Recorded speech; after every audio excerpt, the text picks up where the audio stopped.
Додека во домашната јавност преовладуваат поделени мислења во однос на работата на специјалното јавно обвинителство, повеќе од очигледна е поддршката на меѓународната заедница која ја добива обвинителството. I think it's absolutely clear that the institution, as any legal institution, should function totally independently. Of course, in cooperation with other state institutions, but it should take independent decisions. I think that's clear. На иста линија и неговиот словенечки колега амбасадорот Милан Јазбец. Според него, потребно е СЈ во иднина да го има истиот статус, за да нема политички притисоци. Lahko pa v vsakem primeru povem, da je potrebno, da se seveda status SJO-ja uredi naprej, to je eno.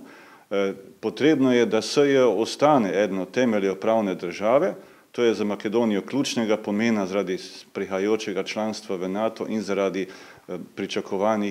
pričakovanega pričetka pogajanj za Evropsku unijo. Домашните познавачи сметаа дека СЈ има капацитет самостојно да работи. Они се орган кои имаат капацитет и способност да ги изведат овие истраги посилно од редовното обвинителство, за жал. СЈ не треба да биде продолжена рака на редовното обвинителство, смета поранешниот обвинител Коста Петровски. Се работи за никаква продолжена рака. Сега јавното обвинителство, специјалното јавно обвинителство е во системот на јавните обвинителства и тоа е самостоен орган.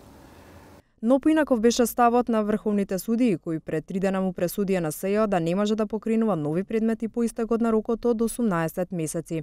По ова се отворија повеќе правни дилеми, каква ќе биде судбината на предметите формирани по рокот, но и тоа дали функционерите кои ги гони СЈ ќе ја избегнат правдата.